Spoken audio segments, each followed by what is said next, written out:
California is planning to build a massive water project, a $20 billion project. Some people are concerned after the bullet train project getting delayed and the budget's going up and up, California is unable to build massive projects like this.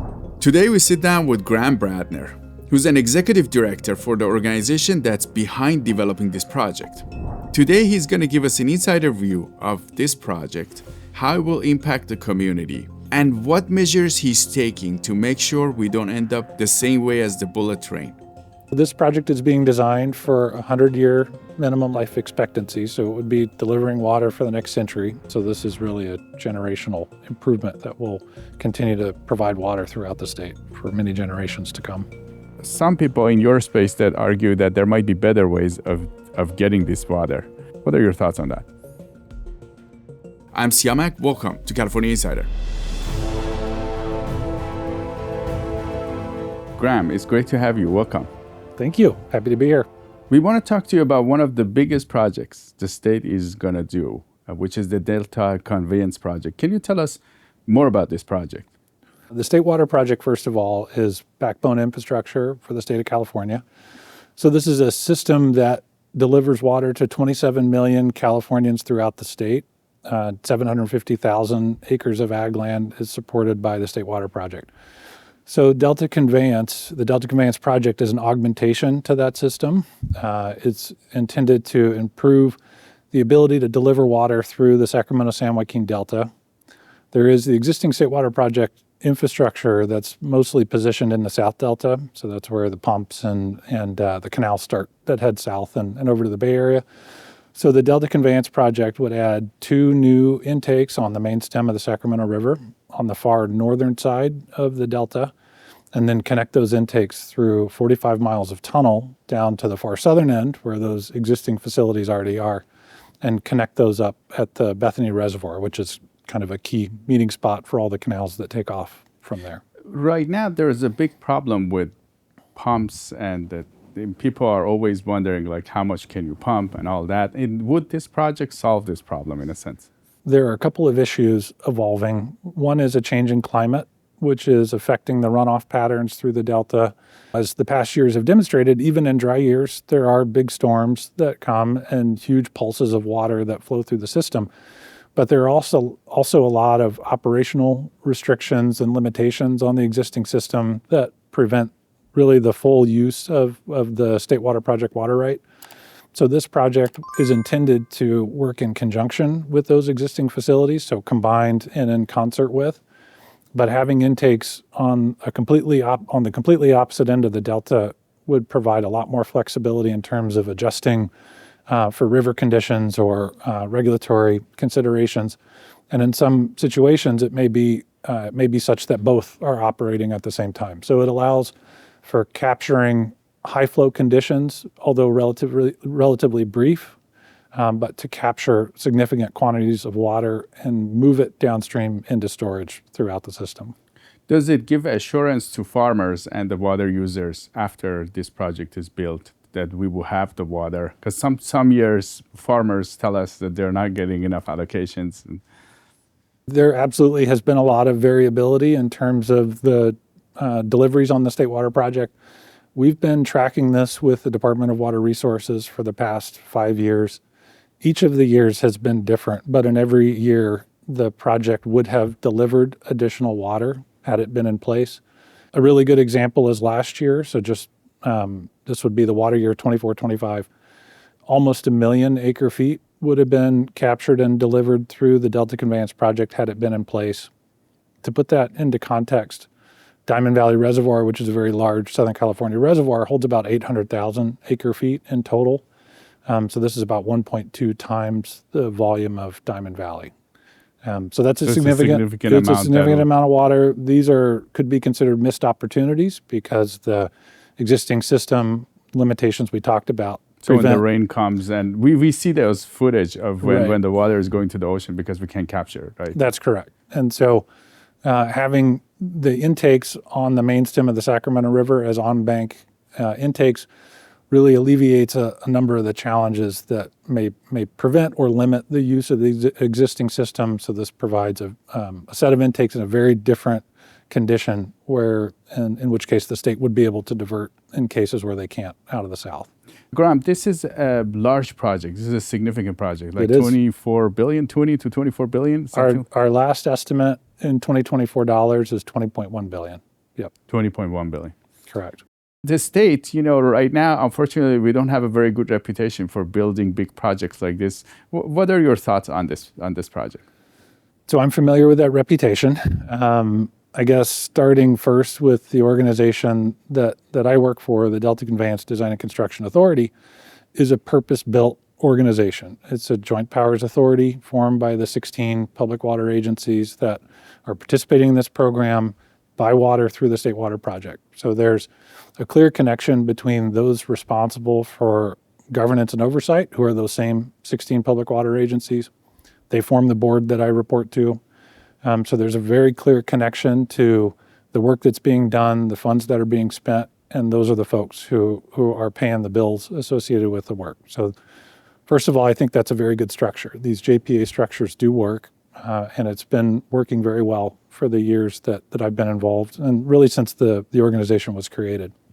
Another key issue is that I know we have been in the planning and permitting phase for probably the last 6 years. These large projects really take a very long time to work through the permitting process. We're getting close to completing that. It's an effort led by the Department of Water Resources. They ultimately will own and operate the system as part of the State Water Project. But the role of permitting is a very important role. It's a necessary role to consider impacts and disclose those impacts and sort out potential mitigations to address them. But the notion that it takes 6, 7, 8 years to get a large project into the delivery phase is certainly a challenge, and I think many large projects experience the same challenge. What you're mentioning is this is not funded by taxpayers. Essentially, the water agencies are funding this. That is correct. That's and right. The ratepayers, they will figure out the ratepayers would end up paying. That's right. So it's not funded through broad tax base. It's not funded through general fund at the state level. It is all funded through the participating public water agencies who, through their water sales, would cover their portion of the cost. And it could come in various forms, depending on how the agency structures their finances and income. Does a structure like this remove the political pressure? I think it does remove some of the political pressure.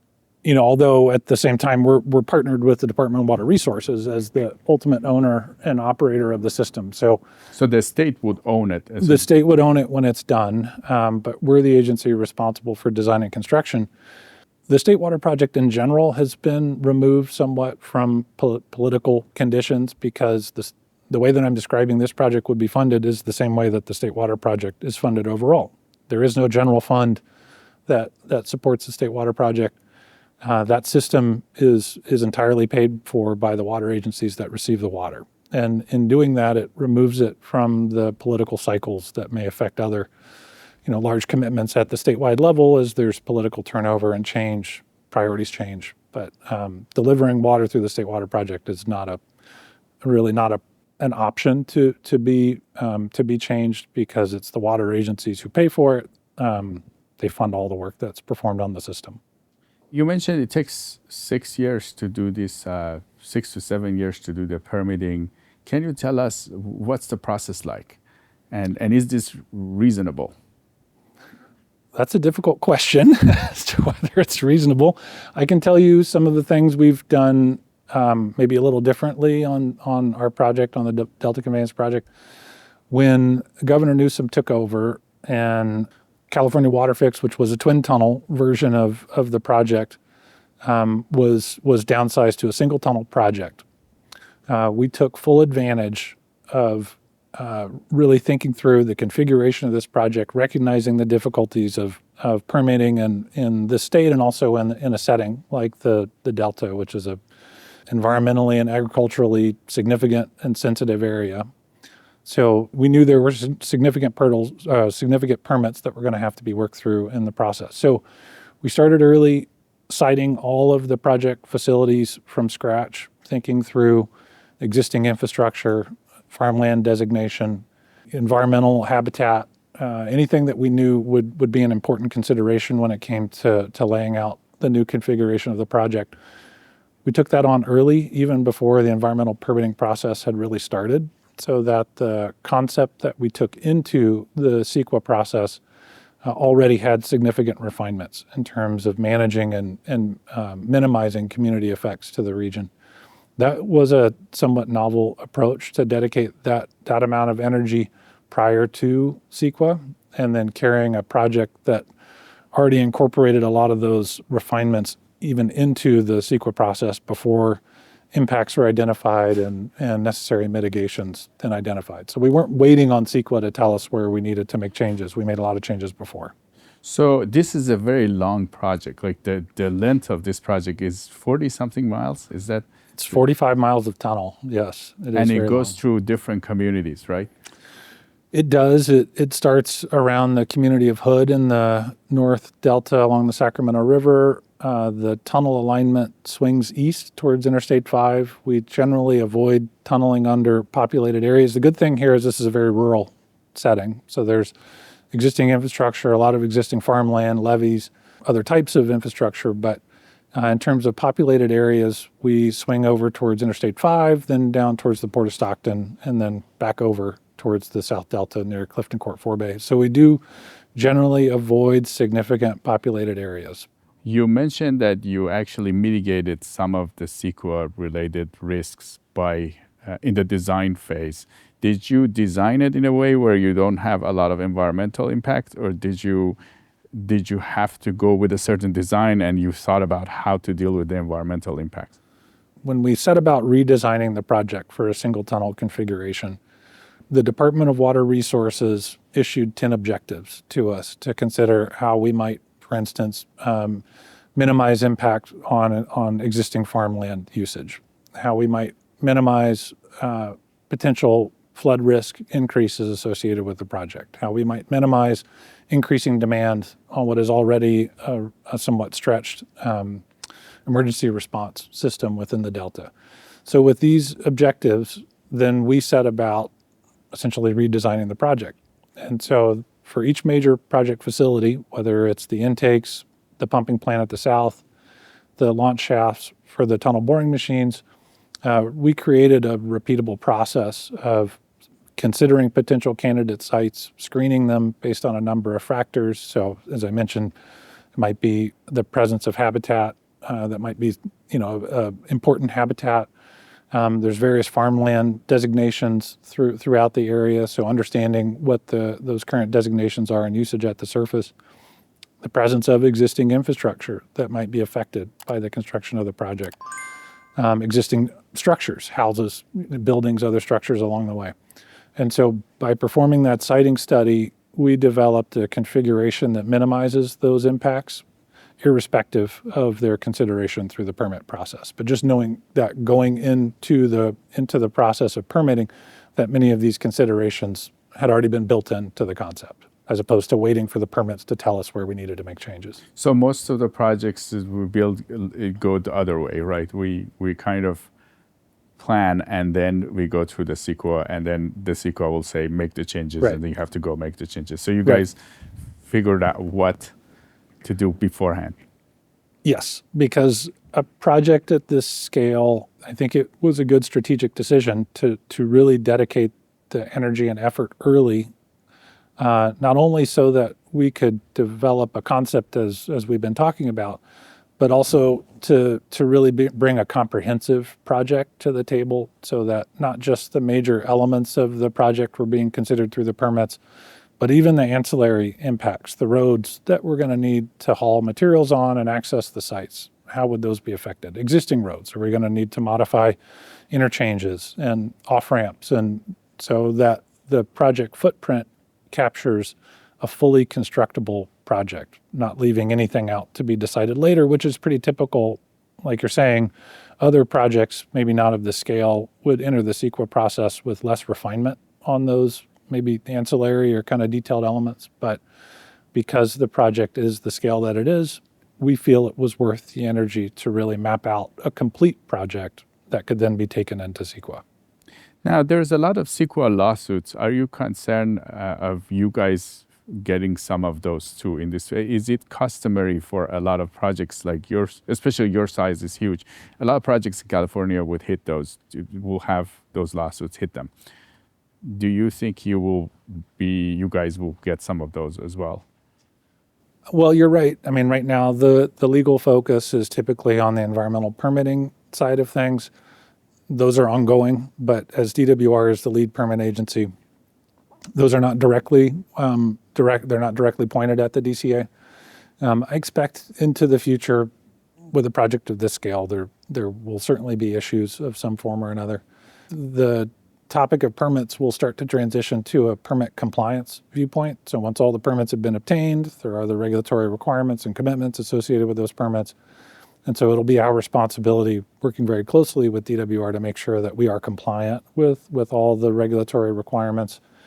So that's really the next phase that we'll be moving into once the major permits are all in hand.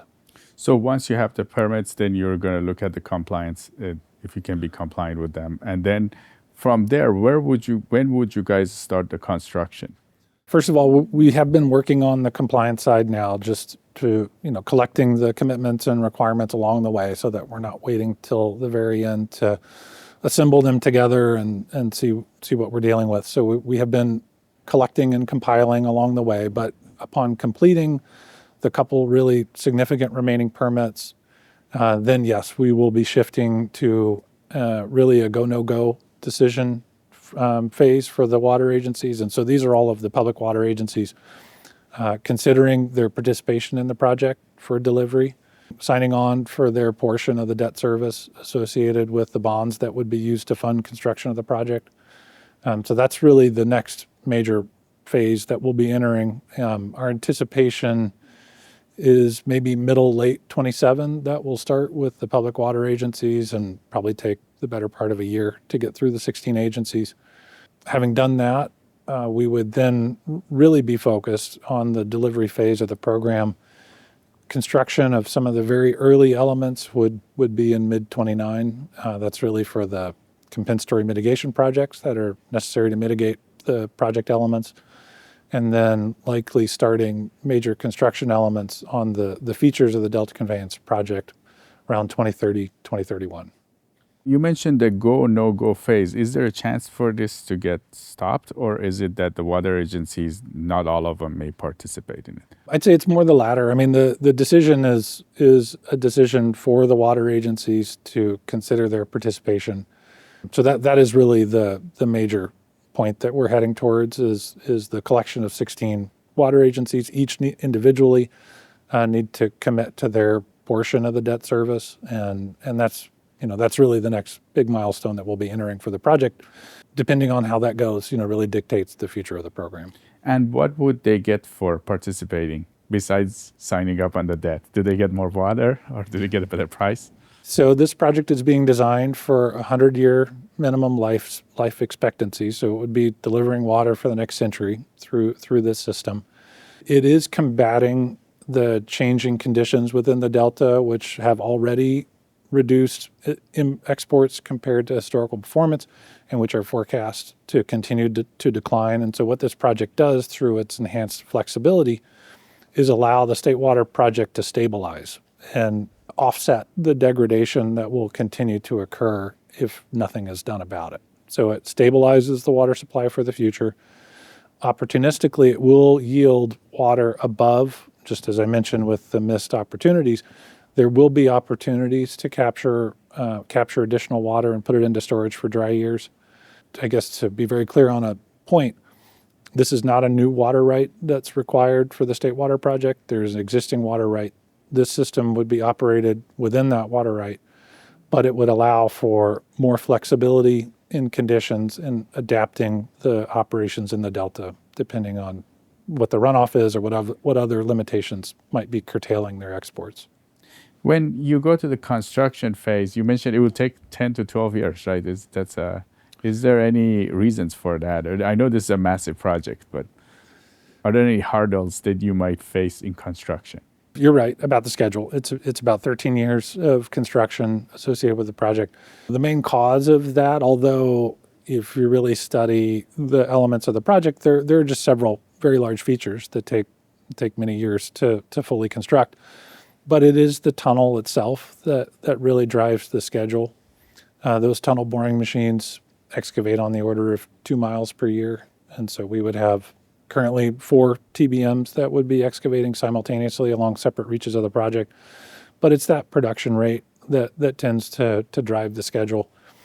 The reason the tunnel approach is the selected approach is that it so significantly reduces the impacts at the surface. And it provides significantly improved resilience to seismic impacts and effects. So there are a number of benefits associated with the tunnel construction or the tunnel usage as part of the permanent facility, but it does come at a cost, which is time. You mentioned seismic. How does it work with seismic issues? You said Sure. it's better for It's seismic. better. It's better. So there's a condition in the Delta where, if you're familiar, there's about 1,000 or more miles of levees constructed within the Delta. They encircle what are now called islands, but essentially they're tracts of land that have subsided. You know, the elevation has fallen due to a variety of factors, but the levees around their perimeter continue to be built higher and higher to deal with that subsidence, but also to deal with changing hydrology, which at times through tidal effects and concentration of storms, you can have very high extreme water events. So that combined effect is really worsened by the soil within the Delta, which is there's what's referred to as peat or organic soil. And so these are very thick deposits, 10, 20, 40, 50, 60 feet of organic matter in a mat and these are like old tule reeds and old vegetation from the area that have been compressed and they're really the surface soil within the Delta. And then the levees are built on top of that.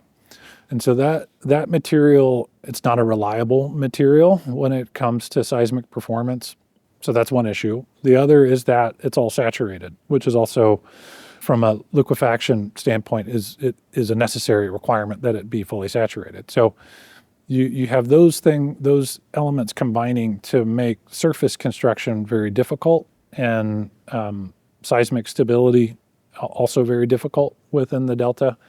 Alternatively, with the tunnel construction, it would be built down in depths 100 to 150 feet in that horizon. The soil at that depth is much older, more consolidated mineral soil, so typical sand, silt, clay, materials that behave predictably when exposed to seismic shaking. But just the consolidation, the predictability of that soil, it can be designed in a way that's traditional as opposed to the way surface structures in the Delta are designed, which is more challenging. How big is the tunnel, like in terms of the width? Like, is it a very wide one, or is it? Yeah, it's the inside diameter of the tunnel is 36 feet, so external diameter is around 40. Yeah. Okay, it's pretty big. Okay. Yeah. Well, and that's another point too, when you ask about the seismic resilience, is that the tunnel itself is designed state of the art. You know, there are modern design standards, especially when it comes to circular structures like a tunnel, which are inherently very strong, and so you have the ability to really incorporate all that's necessary into that structure to manage fault offsets, those types of things. I mean, this is very common practice to create elements of the tunnel that can even shift and manage to hold together during a significant seismic event. Those types of things can be done at the surface too, but really the tunnel will be a state-of-the-art feature that's designed to modern standards, consolidated soil, much more predictable behavior from a seismic shaking perspective. From the position you're at, Graham, do you see a part of this project that is riskier that you cannot predict and you might think this part may not go well? Is there certain parts that you can point out that you're concerned about? I mean, I think projects at this scale present a challenge. And I think you mentioned it. There are other examples. Constructing a tunnel of this length certainly is not at the limits of the industry by any stretch, but it is going to have its challenges. It will take time to build. I think time is probably the biggest challenge that we have on this project. I think we've seen it to date, taken 6-7 years to get back to this point where we have a project that's nearly fully permitted, being teed up for all the water agency decisions to move forward. After that, we finally can really transition into the delivery phase and get this project done. So I think with these big projects, time is probably the biggest factor. You mentioned the industry. This is not the biggest for the industry. Can you tell us more examples? Well, down here in LA, there's a lot of transit lines constructed through. So the LA region is full of tunnel boring machines excavating various metro lines through the area. There are significant tunnels. A lot of times they are constructed for transportation, but there are also for trains, right? Not trains, cars. So if you look around, there are the Miami airport has recently constructed a tunnel that if you've been down to Miami, it's kind of difficult to get to the airport. They have a large bridge that is constriction, so they've tunneled underneath the channel to access. Over to, another big use of this type of technology is in older coastal cities where, again, due to changing climate and hydrology, the old stormwater systems and sewer systems can't keep up with once a certain level of storm hits, and there can be a lot of damage caused by those systems overflowing. So, for instance, London has recently finished the Tideway program, which created combined sewer outfall systems throughout the city underneath London that can hold this water temporarily and then discharge it upon treatment. That's also very common use throughout the U.S. as well. So the water tunnel like this is used other places? Yes. It's not its own first. It is not its own first, but when you think about a tunnel exactly like this in soft ground, conveying water 45 miles, that may be a somewhat unique configuration, but there's nothing about it that's new to the industry. It's just each project, each configuration has got its own kind of unique combinations. But we're not at the anywhere near what really seems to be the limiter is diameter on tunnel boring machines, because that's that is an ever make it larger. Yeah, that is an ever growing limit. So I think they're approaching 60 feet now in terms of total diameter. Do you think that can happen by the time you start the construction? That's already happened. Our tunnel will not be getting that big. Our tunnel will stay at the diameter it is. It's long enough and big enough. So if you had a bigger tunnel, would that transport more water, or we don't have the water to transport? That's a different question, I suppose. I mean, the diameter of the tunnel is designed based on the flow. And so because what you're trying to do in that case is move the water at a certain velocity so that it's keeping the sediment moving and not depositing in the tunnel, but not moving too fast so that you have friction and things starting to degrade the tunnel lining. So really it's the flow that drives the diameter in this case. And so, I mean, the tunnel is sized appropriately for a 6,000 cubic foot per second diversion, which is the design criteria for the project. Currently, we are funded through the end of calendar year 2028. And so that's intended to leave space for the water agencies to hold those implementation votes that we talked about between mid-27, mid-28. So that's where that will really dictate the path forward. But we're covered as an organization and as a program through the end of 28, so there's a little bit of buffer there. The future beyond 2028 is really all about designing and constructing this project. And will you guys be responsible for that, or is there going to be another entity? No, it is us. We are responsible for the design and construction of the project. Yes. So right now we work with DWR very closely. We'll continue to work with DWR through the delivery of the project, but the responsibility is the DCA's. So Graham, you're bringing all this water, and it's extra water. We know the value of it. A lot of people have come on the show, and everybody knows by now the value of water in California. What's the cost benefit? So you're spending $20 billion for this project. Can you tell us the cost benefit of this? Along with that estimate I mentioned that was published back in 2024, there was a benefit cost analysis performed at a statewide level. That cost benefit analysis took the updated cost estimate we provided, also the total 100 years of operations and maintenance costs associated with the project, took the unmitigated environmental impacts, quantified those in terms of a cost. So that all got racked up on the cost side. On the benefit side, it's the water supply reliability benefits, water quality benefits. seismic resilience, seismic improvements. So those were compared through that analysis. At that time, the benefit cost ratio is 2.2 to 1. So for every dollar spent, $2.2 in return for all of those who receive water from the system. And to reiterate, this is a 100-year system, so this is really a generational improvement to the project that will continue to provide water throughout the state for many generations to come. What about the current system? Is the current system okay for another 100 years? Or do you have any thoughts on that? Well, as you know, systems need upgrading and maintenance. No system is ever good forever. There are, within the Delta, it relies on the levees that have been built over time to route water through the channels and sloughs. So water enters the Delta through the Sacramento River, the San Joaquin River, and a number of other tributaries that flow in from various points. The existing state water project pump is in the very south Delta, down by Clifton Court Forebay. So the existing system relies on the levees within the Delta to continue to function in order to route that surface water to where it needs to be in the South Delta. I think there is a need to continue to maintain and upgrade those levees. That's just sort of constant in the Delta, where the subsidence is occurring annually just continuously on a ongoing basis to ensure those levees continue to perform.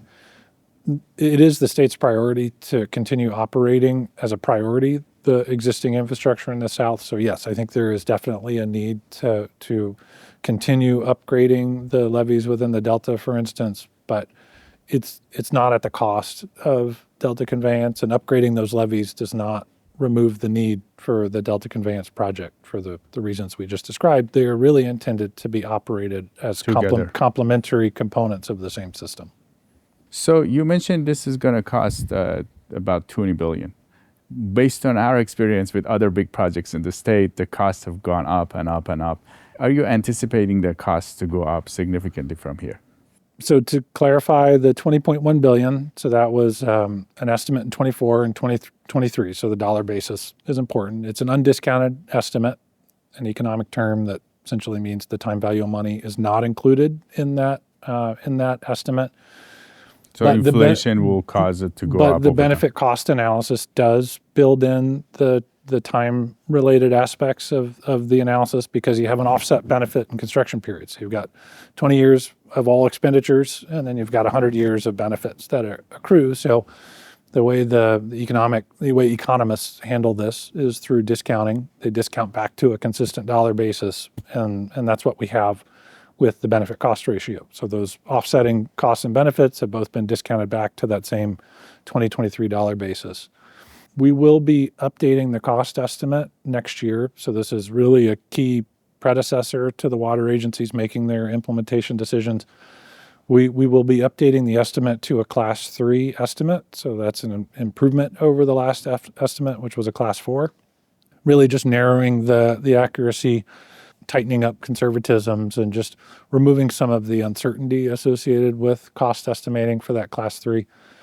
So that will be in 2027. It's supported by a significant improvement in the system-wide engineering, also a requirement to qualify as a Class 3 estimate.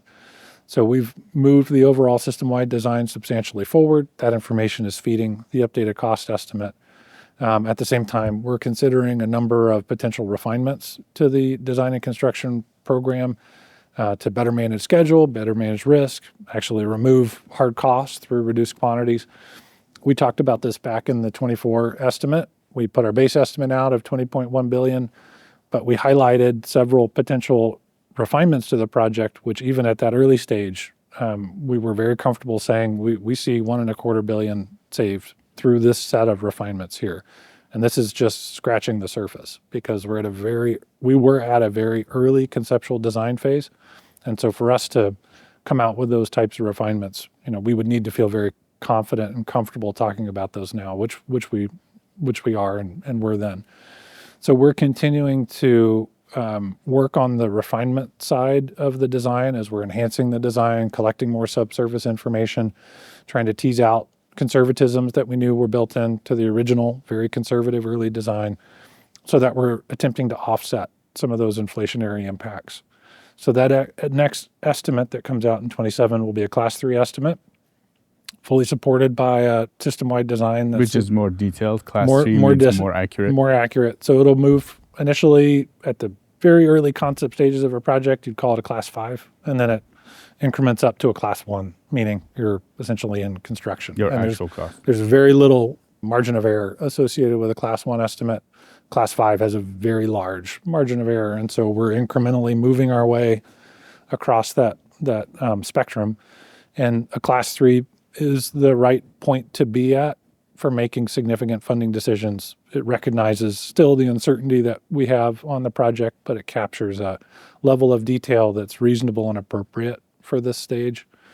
We do also need to be very thoughtful about incorporating contingencies and costs to treat risk and manage risk, evaluating schedule quantitatively. So these are all parts of what are wrapped up into a Class 3 estimate and disclosure. You mentioned the water agencies, some of them have to sell, they have to definitely get bonds, right, to support this kind of a... Yeah, this project will be funded by revenue bonds. There are two potential pathways to that. One is the Department of Water Resources, who routinely sells bonds now to fund major capital programs, state water project or otherwise. So they have existing infrastructure in place for revenue bond and managing those proceeds. Alternatively, so do the water agencies. Many of the larger water agencies, especially like Metropolitan Water District, routinely uses revenue bonds to fund large capital programs.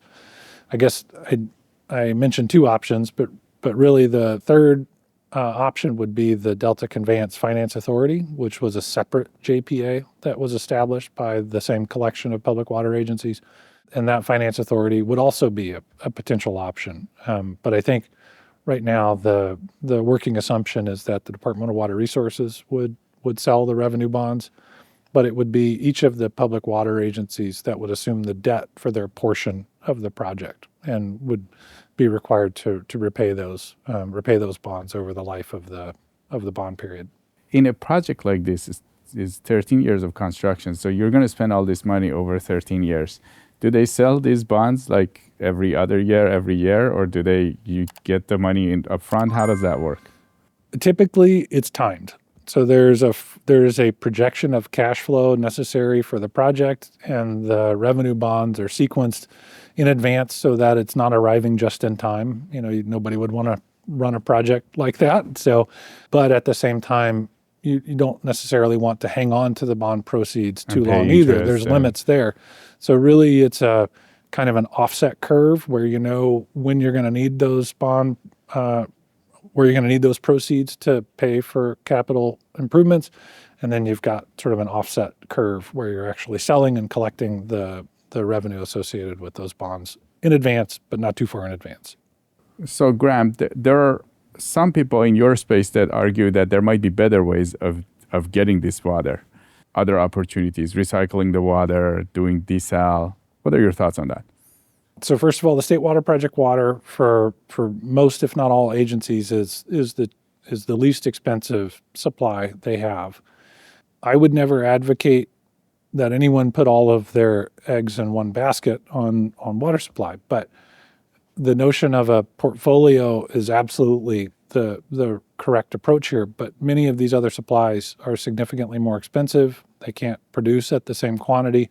So while there is a need to continue to advance alternative supplies, State Water Project provides really a backbone supply to those areas. And in many cases, you can't recycle or create water without a clean imported supply that's feeding them. I think this is also important thinking about the context around the Colorado River, which is under significant stress. And so it really just heightens the importance of the State Water Project for imported supplies. It is a very clean, reliable supply of water, delivers over 2.5 million acre feet per year on average. So that supply is just an incredibly important supply statewide. Because of the size of your project, and some people might compare you to the high-speed rail, how can we make sure we don't end up with the project that's going to cost like 4 or 5 times anticipated, many decades of not knowing where it's going? First of all, I guess I would distinguish that Delta Conveyance is very different in a couple of key ways. So first of all, it's a modification to an existing system as opposed to constructing an entirely new statewide system. So the State Water Project exists. This is an augmentation in a very focused portion of the Delta. So that alone is a significant difference between Delta Conveyance and high-speed rail. It's just scope and breadth of work area. We have a direct connection between the water agencies who fund the project and the governance of the DCA. So they are appointed to the board of directors. They manage and oversee the work performed by the DCA. So there's just a very short and direct connection between those funding the project and those governing the work we do, which is delivering on the design and construction of the facilities. And then lastly, I think, looking at the footprint of the project, which, as I'm sure you know, can be a challenge depending on the status of property acquisition. The fact that a majority of the project is underground through a tunnel really minimizes the superficial impacts, minimizes the property acquisition requirements compared to what it would be if it were a surface canal cutting across all of that infrastructure and land. So there's, I think, some key distinctions here. It is a more finite and well-defined scope of work.